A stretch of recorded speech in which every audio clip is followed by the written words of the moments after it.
हरामी औरत, जब तुझे पता था मेरा ही ठिकाना नहीं है तो 3-4 बच्चों को कैसे उठा के लेके आई? पहले मियाँ थे वैसे, फिर ऊपर खाए भांग। पहले वो थी वैसे, ऊपर से लोग भी ऐसे जुट गए उसके साथ में कि उसको और झाड़ पे चढ़ा दिया।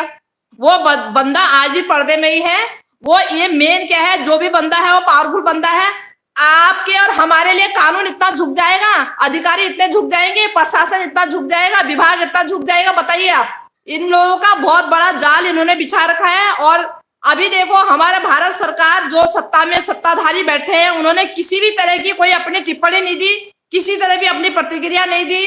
कोई ऐसा मुखटा है जो पर्दे के पीछे से सारा काम कर रहा है, जिसने अपनी पावर का पूरा इस्तेमाल कर रहा है वो इस सीमा हैदर के ऊपर कि इसका क्या होना है। अपने कोई भी जांच अधिकारियों से, अपने प्रशासन से, अपने विभागों से, किसी से भी ये नहीं पूछा कि 10 महीने हो गए तो इसका तुमने क्या किया। ये काफी लोगों की मिली भगत से भारत में, इसको मुझे लगता है कहीं ना कहीं कई लोग इसे मिली भगत के हैं और कभी काफी पावरफुल लोग हैं जो कानून पे भी, जो कानून को भी दबाने का काम कर रहे हैं, कानून को भी अपना काम नहीं करने दे रहे।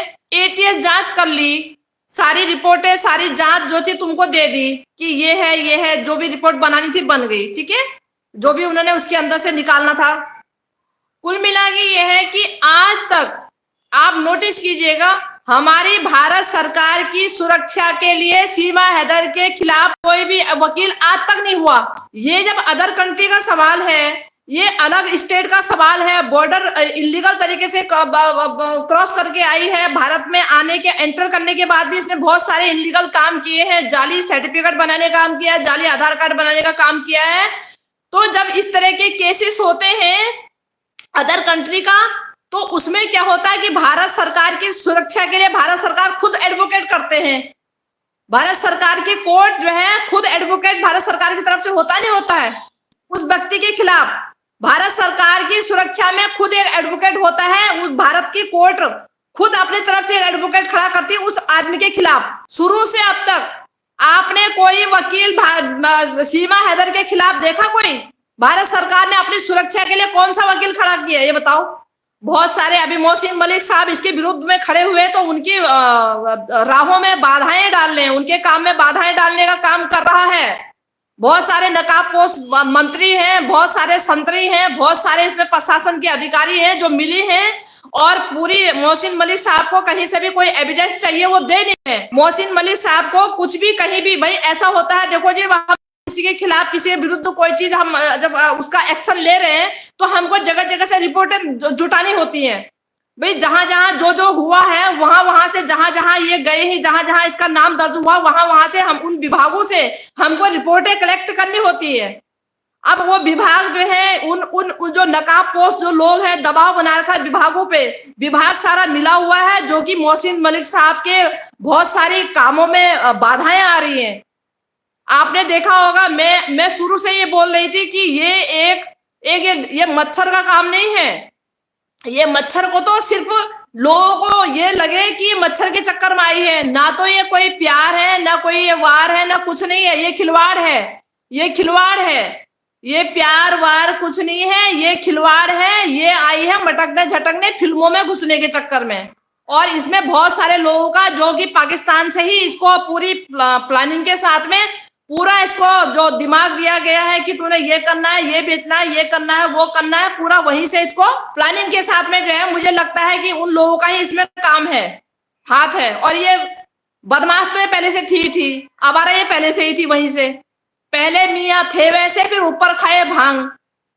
उसको ये लग रहा है कि मैं अब ऐसे मुझे भारत की नागरिकता मिल जाएगी और मैं फिल्मों में मटकूंगी। अमित जाने 3 महीने में उसके घर में कैसे घुस गया, आप सोचते रहिएगा इस बात को। जब अमित जानी को पता है एक क्रिमिनल है, एक क्राइम करीब औरत है, आपराधिक लेडीज है, तो ऐसे लोगों के यहाँ पर तो कोई ऑफर लेके जाने का तो मतलब ही नहीं उठता। तो अमित जानी कैसे चला गया वहां पे, पूरा विश्व जानता है कि ये गलत तरीके से ये आई हुई महिला जिसने बहुत सारे काम ऐसे गलत किए, अभी तक पाकिस्तान में होती तो शायद इसके, अगर ये भारत देश में जैसे आई है, अगर यहाँ से हिंदुस्तान से पाकिस्तान कोई गया होता, मुझे नहीं लगता वो जिंदा वापस आता।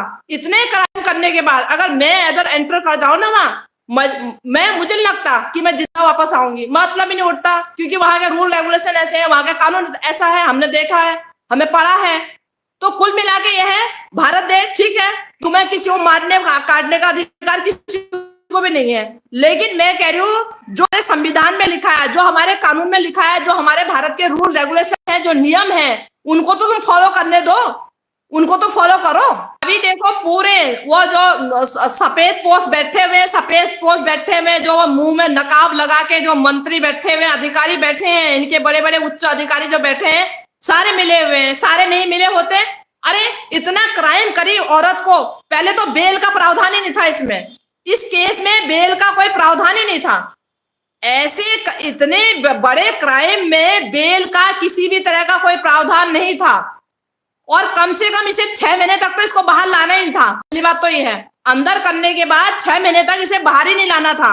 वो बहुत ज्यादा जद्दोजहद के बाद अगर वही पाकिस्तान से कोई वहां से डिमांड करता या कोई वहां से सिफारिश देता, दया याचिका लगाता, जैसे गुलाम हैदर अपने बच्चों के लिए लगाते हैं, तो कहीं ना कहीं जद्दोजहद के बाद एक एडवोकेट इसके खिलाफ यहाँ विरुद्ध में खड़ा होता, कहीं ना कहीं तब जाके थोड़ी सी जो होता है दया याचिका राष्ट्रपति के पास जाती, पाकिस्तान से लेटर जाता, तब कहीं 6 महीने में जाके बहुत जद्दोजहद के बाद तब जाके कहीं इसे बेल मिलनी थी, वो भी 15 दिन या 1 महीने की।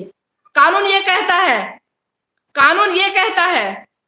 और दूसरी बात क्या है, एक मैच्योर लेडीज जो 3 देशों को फांद के आ गई, अपने प्रॉपर्टी सेल करके आ गई वहां पे, वो औरत कोई दूध पीती बच्ची थोड़ी थी। अरे हरामी औरत, जब तुझे पता था मेरा ही ठिकाना नहीं है, तो 3-4 बच्चों को कैसे उठा के लेके आई? वो बच्चों की जिम्मेवारी कुल मिला के यह है, इसने पहले ही पूरा जाल बिछा रखा था, कैसे कैसे आना है, कैसे कैसे क्या होना है। अरे हम तो अकेले बॉर्डर तक ना जा पाए, हम तो अपने शहर से बाहर शहर में ना जा पाए अकेले 3 बजे। हमें मालूम है जब हमारा ठिकाना नहीं, हम 4-4 बच्चों को कहाँ रखेंगे। ये प्लानिंग पहले से बनी थी, आप क्या सोच रहे? ये प्लानिंग पहले से बनी हुई थी। क्या है, जब वो एंटर कर गई इस इतने बड़े क्राइम में, बेल का तो कोई प्रावधान नहीं था इसमें, बेल तो कहीं गुंजाइश ही नहीं थी बेल की इसमें जो है। कहीं 6 महीने पहले इसे काल कोठी में डालते, 6 महीने के बाद कहीं जाके जद्दोजहद के बाद जब पाकिस्तान से उसके जो फैमिली मेंबर्स हैं वो कहीं दया याचिका मांगते, कहीं वो करते, तब जाके कहीं 6 महीने में जाए। और शुरू से ही जब सीमा हैदर को अरेस्ट किया था, जब इसे कोर्ट में ले गए थे, तो तभी भारत सरकार को अपने देश की सुरक्षा के लिए वही तभी तुरंत एक एडवोकेट खड़ा हो जाना चाहिए था वहां पे। कोई हम थोड़ी एडवोकेट करके देंगे अपने देश को, अपने देश की सुरक्षा के लिए हम थोड़ी एडवोकेट करेंगे। देश ने अपनी सुरक्षा के लिए उस औरत के खिलाफ क्यों नहीं एडवोकेट करा? हम थोड़ी एडवोकेट करके देंगे, भारत की नागरिक थोड़ी एडवोकेट करके देगी। अगर इसको ठहराव मिलेगा, ठहराव ऐसी तो मिलना इसको, अगर ठहराव इसको शुरू से ठहराव दिया गया, इसको शुरू से सपोर्ट दिया गया, इसकी पाकिस्तान में तब उस टाइम तो सऊदी अरब में थे भाई, गुलाम हैदर की तरफ से तो एकदम एडवोकेट हो पाता। वो तो यह बेचारे को आने में 3-4 महीने लगे वहां से। अदर कंट्री का सवाल होता है, ये अपने शहर में भी अगर हम जाते हैं दूसरे शहर में, तो 2 से 3 दिन तो मामूली बात है। अदर कंट्री में आदमी ना तो अपने पैरों से जाता है ना अपने पैरों से आता है, अब दूसरे की मर्जी से ही जाता है, दूसरे की मर्जी से ही आता है। वो कह रहा ना एपी सिंह कह रहा, वो बेहुदा आदमी सही का, इसने सारा पूरी भारत की बदनामी इसने कर दी। एपी सिंह ने जो है ऐसे वकीलों को लाइसेंस दे रखा भारत ने, ऐसे हमारे कानून ने, हमारे बड़े बड़े उच्च अधिकारियों ने ऐसे लोगों को यहाँ पे लाइसेंस दे रखा। भारत सरकार ने इसका लाइसेंस कैंसिल करना चाहिए था।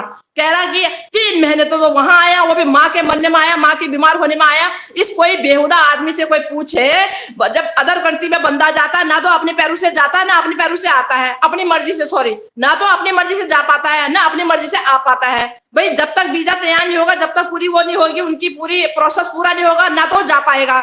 वहां से भी आने में जब तक वहां से प्रोसेस पूरा नहीं होगा तब तक वो आ भी नहीं सकता। तो अदर मतलब, अरे कोई पत्रकार ने एक बार इससे ये क्वेश्चन नहीं करा कि तुम बार बार ये सवाल करते हो, अदर कंट्री का हिसाब है, वो बेचारा कोई ऐसे कूद के थोड़ी आ जाएगा। किसी पत्रकार ने नहीं बोला। कोई भी माई का लाल जिसने अपनी माँ का दूध पिया है, कोई भी भारत में ऐसा पत्रकार पैदा नहीं हुआ जिसने इनके विरुद्ध कोई सवाल खड़े करे हो, ना किसी ने भी नहीं। मजे लेते रहे, सुनते रहे, हलवा पूरी खाते रहे और अपना न्यूज बना के अपने जो है पॉइंट बना के चलते बने। मैं हमेशा शुरू से नोटिस कर रही थी, किसी भी पत्रकार ने देश के हित में सीमा के विरुद्ध में मतलब किसी ने भी कोई भी ऐसी आवाज नहीं उठाई, कोई भी ऐसे क्वेश्चन ही नहीं करे। मतलब ऐसा लग रहा है पूरा इनको, पूरे भारत सरकार ने सबको पूरा वो कर रखा है कि तुमने सीमा हैदर के मतलब उसमें हक में बोलना है और गुलाम हैदर के विरोध में बोलना है जो है। मतलब शुरू से नोटिस किया है हमने। अरे हमें कानून की जानकारी नहीं है, हमने कानून नहीं पढ़ रखा है, हम पढ़े लिखे ज्यादा नहीं है, हम एक घरेलू महिला है, लेकिन हम अपने देश की नीतियों को क्या होना चाहिए और क्या नहीं होना चाहिए, कैसा होना चाहिए और कैसा नहीं होना चाहिए, ये हम भली भांति जानते हैं भाई। इतना हमें पता है, इतना हमें पता है। नहीं, इस खातून से हासिल ये करना चाह रहे हैं। इस खातून जो है, इस खातून से मैं बताती हूँ आपको, इसमें क्या है कि एक दो लोग कोई ऐसे हैं जिनके चक्कर में ही आई है ये, सही बताऊं तो। जिनके वो लप्पू झप्पू शादी ब्याह ये सब एक अभिनय है, एक अभिनय है, ताकि लोग वो जो मेन मुखटा है वो अब भी पर्दे में है अंदर। जो मेन मुखटा है, जो जिसने साजिशन इसको वहां से लाने की पूरी प्लानिंग तैयार करी, वो बंदा आज भी पर्दे में ही है। वो ये मेन क्या है, जो भी बंदा है वो पावरफुल बंदा है। आपके और हमारे लिए कानून इतना झुक जाएगा, अधिकारी इतने झुक जाएंगे, प्रशासन इतना झुक जाएगा, विभाग इतना झुक जाएगा, बताइए आप। हम तो यहाँ के नागरिक हैं। अभी भी अगर मैं अभी भी कोई गलत अल्फाज बोलती हूँ तो ये वीडियो पूरी जांच होगी और मेरे को अरेस्ट कर लिया जाएगा और मुझे फिर पता नहीं जमानत भी नहीं मिलेगी। कहने का मतलब ये है। तो कुल मिला के ये विभाग, ये बड़े बड़े अधिकारी, ये मंत्री हमारे लिए क्यों नहीं हुए अब तक? कोई ऐसा मुखटा है जो पर्दे के पीछे से सारा काम कर रहा है, जिसने अपनी पावर का पूरा इस्तेमाल कर रहा है वो।